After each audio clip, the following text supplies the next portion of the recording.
Good morning, good afternoon, good evening. Welcome back for another video. In today's video, we're going to take a look at HBAR, and we're going to ask the question, would I buy or should you buy HBAR in the bear market?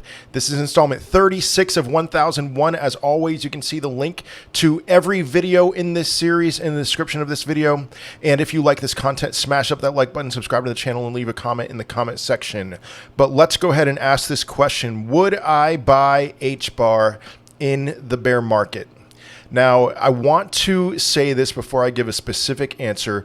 Understand why I am making this series. I am making this series ahead of the next Euphoria Phase, whenever that may be, most likely after the next Bitcoin halving. And what I'm looking for is cheap deals on cryptocurrencies that I think are going to put in a higher high next cycle, and trying to gauge how much of a higher high and how much of a return from current levels or from bear market bottoms we can expect for a cryptocurrency. And I say that because HBAR is a top 10 favorite cryptocurrency for me. It is not a blockchain cryptocurrency, it's a hashgraph cryptocurrency. I believe that this will be the king of hashgraph cryptocurrencies, that it is far superior to its biggest competitor, Phantom.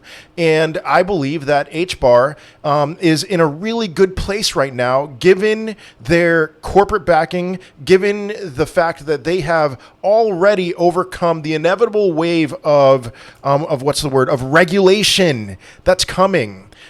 HBAR is a cryptocurrency that I have a lot of confidence in, and yet, for the purpose of this series, my answer is not so much for what I'm looking for ahead of the next Euphoria Phase, whenever that may be. Will I be buying HBAR? This is a general cryptocurrency that I want to add more of over time. You know, I will sell some at peaks and hopefully buy more at valleys and generally accumulate.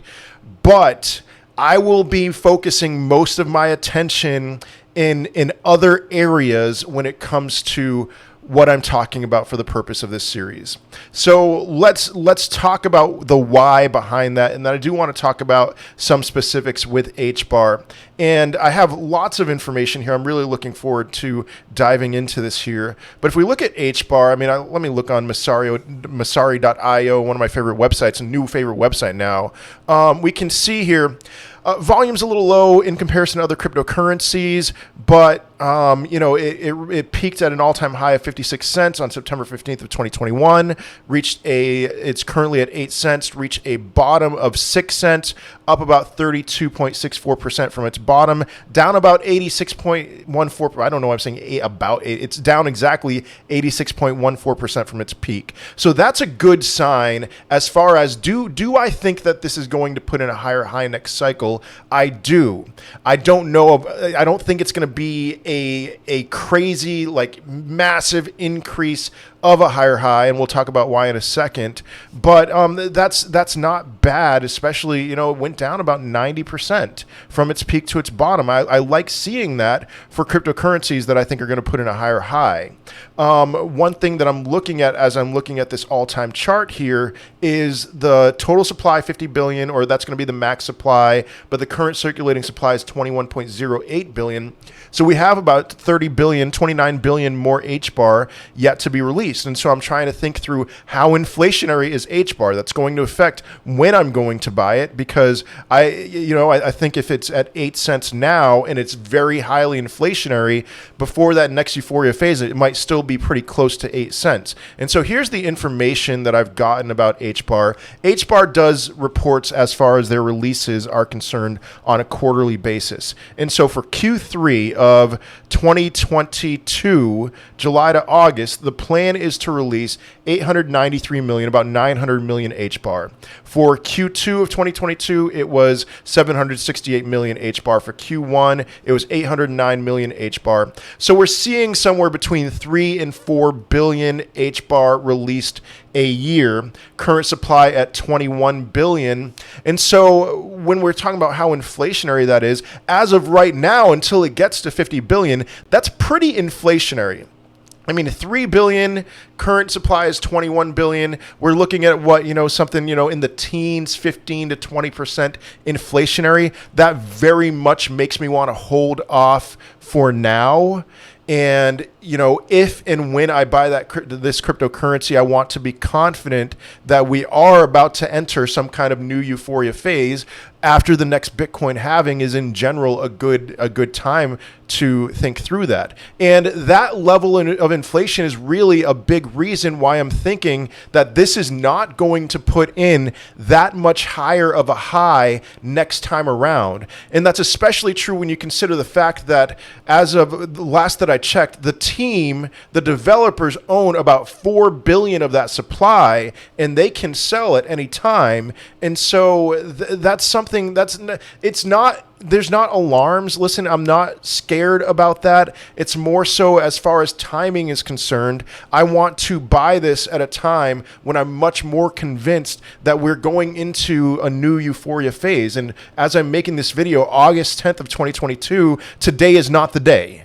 Okay, maybe 2 years from now, maybe a little more than 2 years from now, that will be the day. But right now, no, I'm holding off on this. And then when I do add, it is, I tend to think of this as something like if I bought $10,000 worth of HBAR, I'd always want to be holding on to some.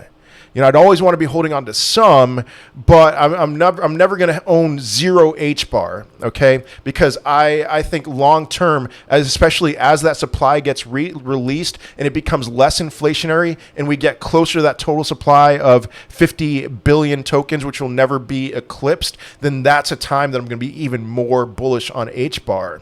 But right now, no, it's just at the moment, it's too inflationary. But still, I love HBAR. What are some other things we can take a look at here? We looked at the distribution.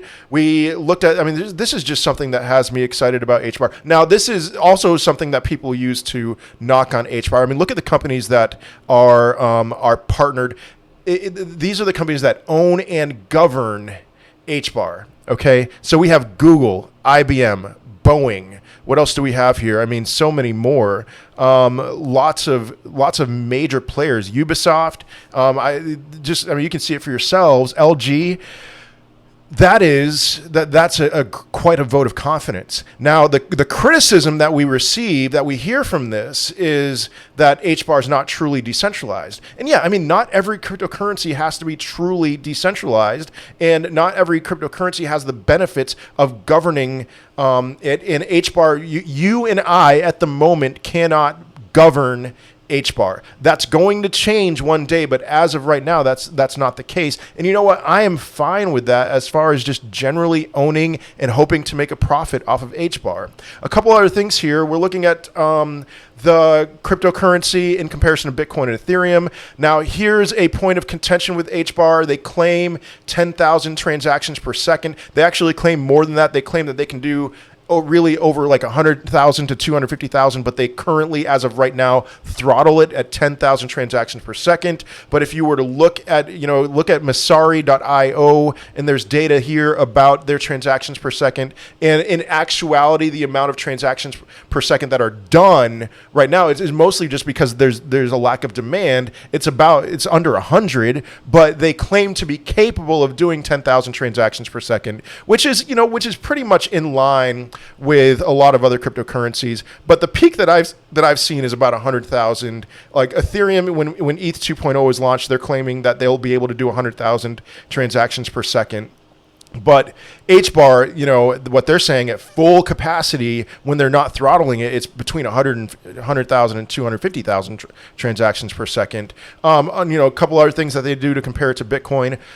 1/100th of a cent for transaction fees, 3 to 5 seconds for transaction confirmation. Those are low fees, fast speeds. We are seeing, I'm not a huge fan of comparing to Bitcoin and Ethereum, because Bitcoin and Ethereum are very clearly right now slower and more expensive, but there's a lot of other platforms, other blockchains and cryptocurrencies that are faster and cheaper. And so why compare it to Bitcoin and Ethereum? There's lots of other things that you can compare it to. Compare it to Internet Computer, compare it to Avalanche. What else? Tezos, Flow. I'm just thinking through cryptocurrencies I've already covered. And but that's not bad. These are good numbers if this is actually true. Now, when I think about what I want to do with HBAR, and I did say I'm a little hesitant to buy it for the purpose of this series, but I very much intend to accumulate generally over time, to over time own more and more HBAR. Here's the direction that I'm thinking of going instead of HBAR, and that is Phantom.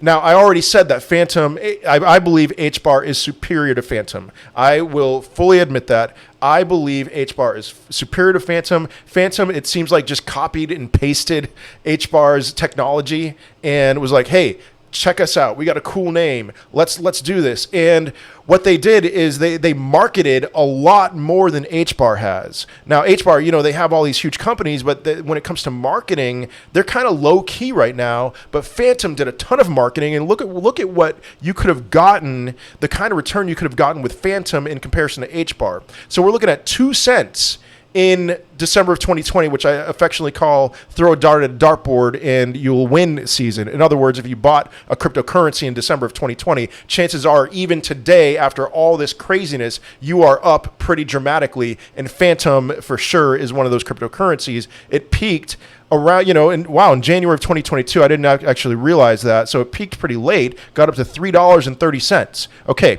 2 cents to $3.30 for Phantom. That is, if I can do the math real quick, 165x returns. You compare that with HBAR, throw a dart at a dartboard season, December 2020. Let's say 3 cents got up to 57 cents. That's still a fantastic return from that point to its peak at 57 cents. So a 19x return. Of course, you're never going to be able to time bottoms and peaks, but 19x versus 157x, I would expect Phantom, as we are going through the next few years, I would expect Phantom to have gone down further and be at more of a discount, because a lot of these gains were just hype.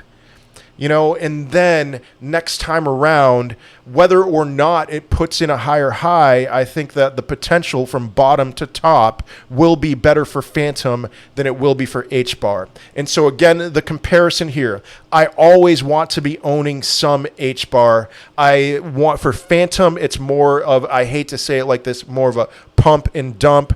I want to own I want to own a decent amount of Phantom, and then I want to own zero Phantom. That's the difference between Phantom and HBAR. For HBAR, I always want to be owning some. For Phantom, the goal is to get to a point where I own zero and to get fantastic returns on those. But listen, I love HBAR. I hope that those of you who are HBARbarians don't take this as an attack, and that you understand my argument, my reasoning here. But you can't go wrong at the end of the day if you were to buy HBAR right now. It will do well. Got to get through this inflationary part. And after that, once it's closer to that cap of 50 billion, I'm in. I am in a lot more than what I am now. So that's all I have for today. Smash up that like button, subscribe to the channel, leave a comment in the comment section. I would love to hear your thoughts on this. But otherwise, I will see you in another video. Peace.